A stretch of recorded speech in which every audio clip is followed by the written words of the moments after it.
Oke, Assalamualaikum warahmatullahi wabarakatuh. Kami dari kelompok 8, di sini kami akan mempresentasikan mengenai etika produksi dan pemasaran konsumen. Kelompok 8 beranggotakan Riani dengan NPM 18133200136. Saya sendiri Aprilia Tita Wahyuningsih, NPM 18133200154, dan Randy Gunawan Setiono, NPM 18133200162. Pada presentasi kali ini ada 6 subbab pokok pembahasan. Yang pertama ada pasar perlindungan konsumen, yang kedua ada pandangan kontrak kewajiban produsen terhadap konsumen, yang ketiga ada teori Drucker, yang keempat ada pandangan biaya sosial, yang kelima ada etika iklan, dan yang keenam ada privasi konsumen. Untuk yang pertama, pasar dan perlindungan konsumen akan dijelaskan oleh Riani. Nah, sebelumnya salam sejahtera untuk kita semua. Di sini saya akan membahas mengenai pokok bahasan yang pertama, pasar dan perlindungan konsumen. Perlindungan konsumen itu apa sih? Nah, perlindungan konsumen adalah segala upaya yang menjamin adanya kepastian hukum untuk memberikan suatu perlindungan oleh konsumen tersebut. Kemudian, pasar perlindungan konsumen adalah suatu komoditi yang penting untuk menjadi perhatian para produsen tersebut. Nah, di Indonesia telah diatur dalam UU nomor 8 pada tahun 1999 yang mengatur mengenai perlindungan konsumen tersebut. Kemudian di sini akan mencontohkan kasus yang mungkin yang telah merugikan konsumen karena perusahaan belum menerapkan perlindungan konsumennya secara penuh, secara menyeluruh. Di sini pada tahun 1992 telah terjadi lebih dari 585.000 kecelakaan yang memerlukan perawatan rumah sakit. Kemudian pada anak-anak dan orang dewasa saat menggunakan mainan, peralatan anak-anak dan peralatan bermain. Lebih dari 322.000 orang terluka saat menggunakan peralatan bengkel untuk rumah tangga, yaitu sebesar 2.550 jiwa yang memerlukan perawatan darurat akibat menggunakan perabotan rumah tangga tersebut, dan 3.467.000 orang memerlukan perawatan karena terluka saat menggunakan material-material bahan baku bangunan. Nah, di sini sangat disayangkan apabila perlindungan konsumen tersebut tidak begitu diperhatikan oleh para pengusaha ataupun perusahaan-perusahaan yang telah berjalan, yang telah mencari untung dari konsumen, tetapi konsumen tersebut tidak diberikan imbal baliknya dengan perlindungan konsumen tersebut.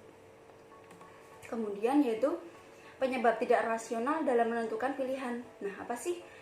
Yang pertama yaitu kurang baik dalam memperkirakan probabilitas.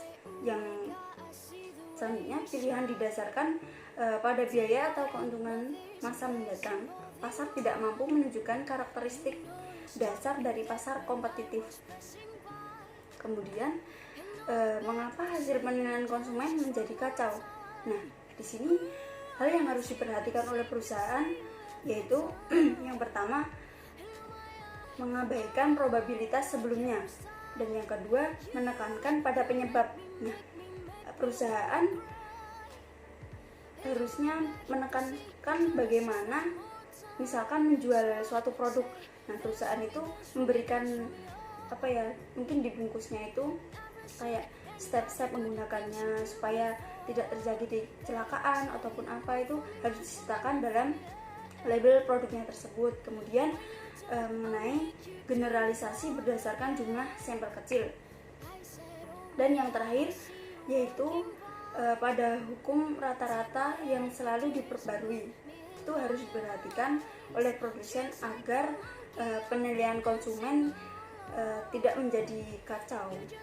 Selanjutnya, subbab yang kedua yaitu mengenai pandangan kontrak kewajiban produsen terhadap konsumen sendiri. konsumen secara sukarela harus menyetujui kontrak penjualan dengan perusahaan tersebut. Nah, di sini telah jelas bahasanya konsumen harus secara sukarela untuk menyetujui kontrak penjualan dengan perusahaan sebelum melakukan pembelian suatu produk ataupun barang tersebut. Kemudian aturan dalam sebuah kontrak penjualan itu ada 3. Yang pertama, wajib mengetahui sepenuhnya hakikat dan kondisi persetujuan yang telah diberlakukan. Kemudian tidak boleh menyalahartikan fakta perjanjian, dan yang terakhir tidak bisa mengikat pihak manapun. Kemudian kewajiban moral berdasarkan teori kontraktual. Nah, di sini saya akan membahas mengenai teori kontraktual. Teori kontraktual ini hak kontraktual adalah hak yang timbul dari dan dimiliki oleh seseorang ketika ia memasuki suatu persetujuan atau kontrak dengan pihak lain. Maka hak ini hanya berwujud dan mengikat orang-orang tertentu, yaitu orang-orang yang menyatakan persetujuan atau kontrak satu dengan lainnya. Nah, itu mengenai hak kontraktual produsen. Kemudian kewajiban moral berdasarkan teori kontraktual itu apa yang pertamanya? Pertama yaitu mematuhi terhadap perjanjian penjualan dan kewajiban sekundernya. Dan yang kedua, menghindari mengimplementasikan. Yang ketiga, memahami sifat produk tersebut. Dan yang terakhir, menghindari suatu paksaan. Kemudian kelemahan teori kontraktual ini ada 3. Yang pertama, mereka mengasumsikan bahwasannya perusahaan melakukan perjanjian secara langsung dengan konsumen. Dan yang kedua, fokus pada suatu fakta. Dan yang ketiga, mengkritik asumsi derajat antara penjual dan pembeli tersebut. Kemudian subbab yang ketiga yaitu mengenai teori do and care yang akan dijelaskan oleh saudara Randy Gunawan Setiono. Baik, di sini saya akan melanjutkan penjelasan dari Riani. Nah, yang saya teori do care itu teori yang mengasumsikan bahwa pembeli dan penjual tidak sejajar. Next, yang tanggung jawab produsen, yang itu ada 3: desain, produksi, dan informasi. Yang pertama, desain itu produsen harus memastikan apakah sebuah produk membandingkan bahaya, dilengkapi dengan perangkat pengaman. Yang kedua, produksi. Manajer produksi perlu mengawasi proses manufakturan untuk mengikirkan produk-produk yang cacat. Nah, yang terakhir, informasi. Produsen perlu melampirkan label peringatan atau instruksi pada produk yang memberitahu pemakaian tentang semua bahan pengguna. Nah, ini ada kelemahan teori do care itu ada 3. Yang pertama, tidak ada metode yang jelas. Yang kedua, produsen mau menentukan risiko. Yang ketiga, pengambilan keputusan adalah produsen. Yang D, pandangan biaya sosial itu ada 2. Yang pertama, perusahaan harus membayar ganti rugi akibat kerusakan produk. Yang kedua, masalah yang terjadi ada 3. Pandangan dianggap tidak adil. Yang kedua, membebankan semua biaya pada perusahaan untuk karena kerusakan. Yang ketiga, beban inisial diberikan pada perusahaan dan asuransi. Oke. Materi selanjutnya adalah etika iklan. Nah, iklan itu apa sih? Iklan adalah salah satu bentuk komunikasi yang dilakukan produsen kepada konsumen untuk memberitahu informasi yang ada di dalam produk. Dan iklan itu akan dibentuk secara menarik agar dapat menarik konsumen untuk membeli produk kita.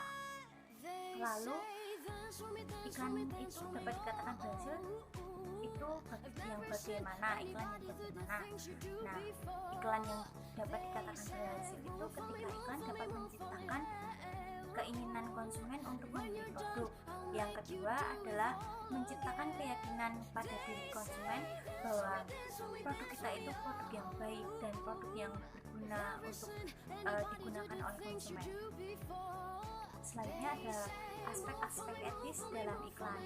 Nah, yang pertama itu ada pengaruh sosial. Pengaruh sosial itu menimbulkan 3 kritik. Yang pertama itu memberikan pengaruh psikologis. Misalnya, ketika iklan deodoran itu akan memberikan rasa kayak kita tuh rasa jijik ketika melihat ketiak orang itu di dalam televisi. Nah, kan padahal pada kenyataannya itu iklannya dimaksudkan untuk masyarakat tahu bagaimana cara pemakaian deodoran yang benar.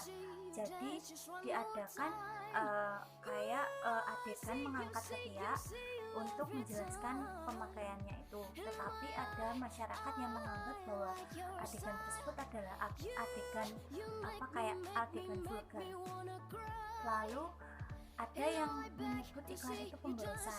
Kenapa pemborosan? Karena iklan dapat meningkatkan harga jual produk yang semisalnya ketika tidak ada iklan produk Xiaomi ya misalnya, itu ketika dia tidak ada iklan harganya itu cuma rata-rata 800 sampai 1 juta. Tetapi ketika dia sudah membuat iklan, harganya itu akan di atas 1 juta karena terkena biaya-biaya iklan. Lalu ada kritik yang ketiga, ada klien itu memiliki kekuatan pasar. Kenapa memiliki kekuatan pasar? Karena dengan adanya iklan maka mendatangkan konsumen untuk perusahaan, sehingga konsumen itu tahu hadirnya produk kita kepada masyarakat. Terus yang kedua, iklan dan pembentukan keinginan. Jadi iklan itu dapat membentuk keinginan konsumen untuk membeli produk ataupun meniru adegan yang ada di dalam iklan. Misalnya, ketika saya membeli air mineral, itu saya terdoktrin pada Aqua, sehingga saya selalu bilang kalau merek-merek lain itu adalah merek Aqua. Saya akan membeli Aqua, padahal merek air mineral itu ada merek Ades, ada merek Le Mineral. Yang ketiga itu ada iklan dan pengaruhnya pada keyakinan konsumen. Nah, iklan ini sangat berpengaruh pada keyakinan konsumen. Karena apa?